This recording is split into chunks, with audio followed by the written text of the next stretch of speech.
Pirates will betray you. This line is from our dear Kaido. When a guy like Kaido says something, then those things hold some significance. Unsurprisingly, we see these words coming true time to time in One Piece. Here we see people betraying their most loyal friends. And betrayal has a significant impact on story, because betrayal is something that completely shatters anyone's trust. In all of this, all the things that built the trust flash before their eyes, and multiple emotions are triggered all at once. This isn't just difficult for the characters, but it's also hard for viewers to accept. We ourselves have become a part of that story by that time, but this is the thing that gives a bloom to the story. Betrayal plays a big role, especially in One Piece. We have seen people betraying their own brothers, father, friends, mother, and captain in the story, and this list is very big. We have to see betrayal at some point or the other, but today we are going to talk about those betrayal, which have been really shocking for all of us. So whose betrayal was the most shocking and heartbreaking for you? If you keep Kanjuro's betrayal at the top, then here you need to think once. Let's start with Nami's betrayal. Nami betraying the Straw Hats was one of the first major events in the series, because at that time, Nami had only joined Luffy to deceive him and assist the Arlong pirates, as she valued her island's people more than her new friends. However, as the story progresses, Luffy earns Nami's trust, and he even frees the island's people from the fishmen. So we can't really call it a betrayal, but rather a necessity.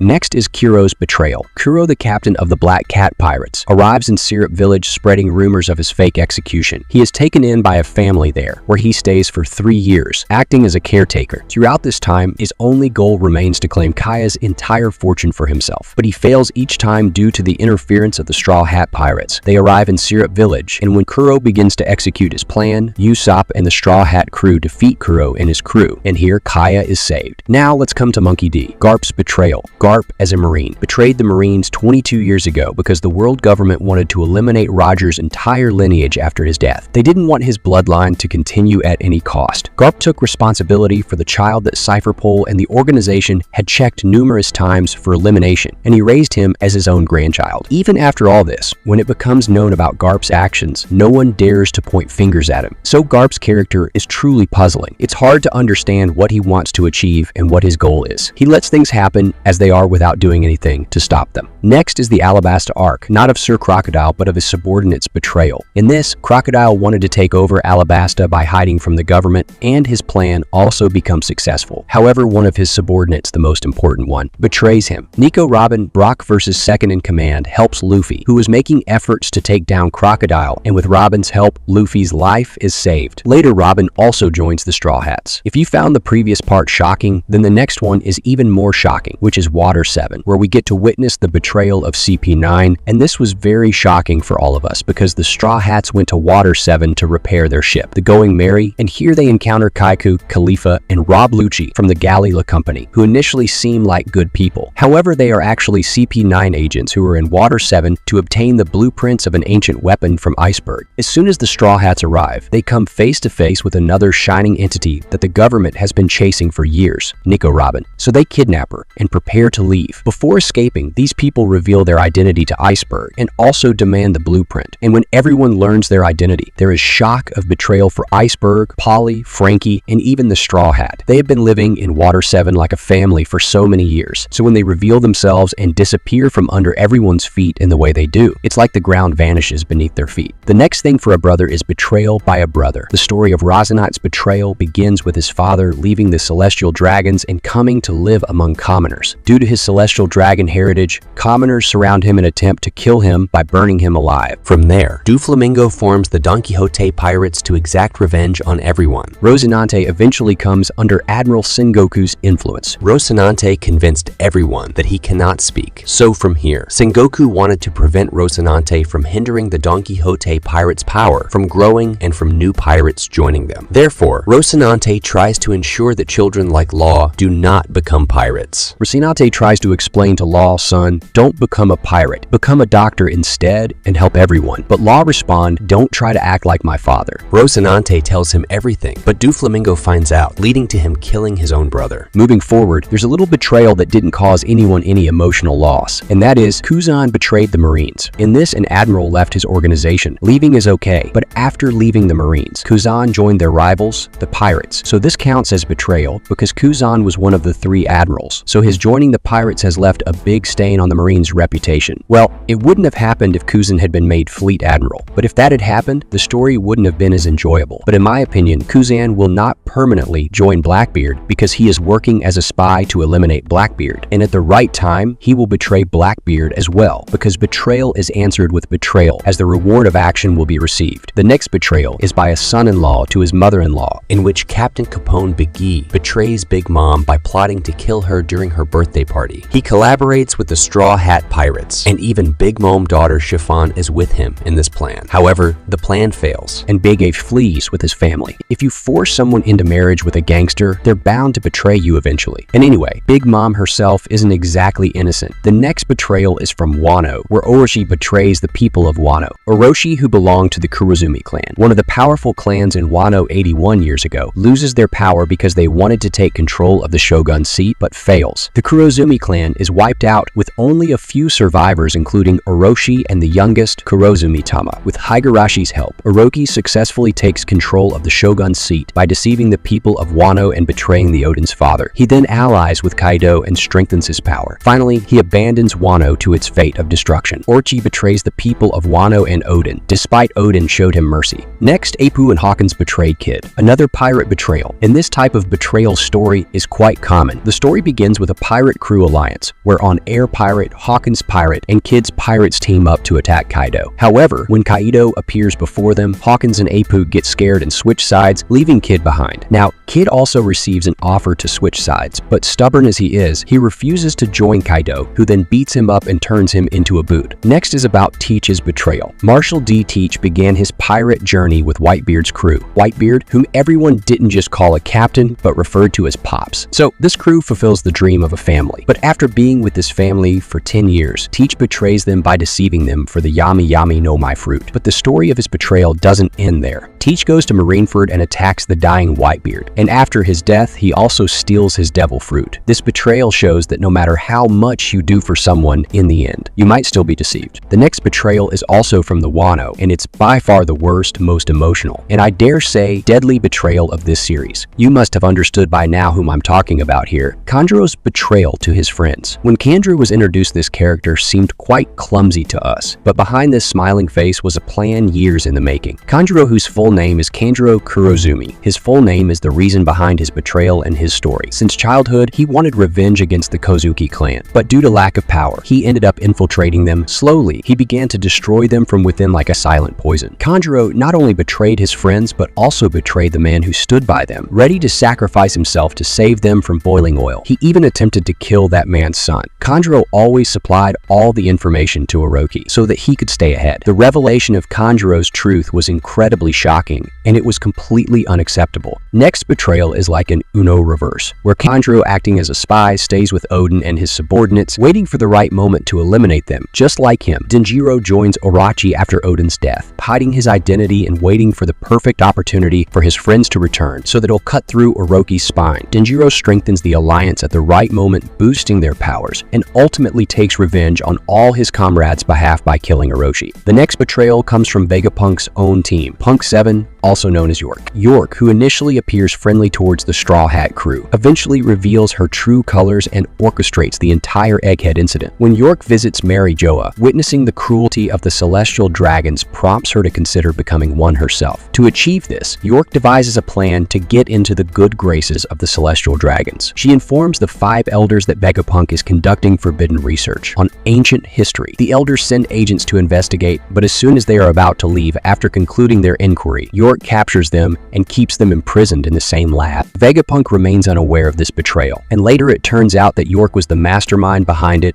all along. Next is Vegapunk himself. Now, it's not like Vegapunk completely supports the world government's methods and policies. He just needed funds so that he could conduct his research and not waste his talent. And his final goal is quite similar to Dragon's, and he is also friends with Dragon. These things have been shown to us, along with the fact that Vegapunk did not implant a destruction program in Kuma's body. He simply replaced it with a shutdown, which was against the government's orders. Along with this, he also makes a full effort to save Bonnie, which is why Saturn also spills out quite a bit. And that's why Saturn makes Vegapunk donut. And now Vegapunk is trying to tell everyone about the world government. So it's clear that Vegapunk is not at all loyal to the government, nor does he like it. The last but not the least, the most emotional and dangerous betrayal is Luffy's betrayal to Sabo, where Sabo tells Luffy about the truth regarding Ace's father, and he even tells Luffy not to mention this in front of Ace, because if he does, they both will get beaten up. But Luffy is Luffy, so he blurts it out in front of Ace. It's a pretty big betrayal, bro. The video ends here, but tell me in the comments which character from One Piece you hate the most and why.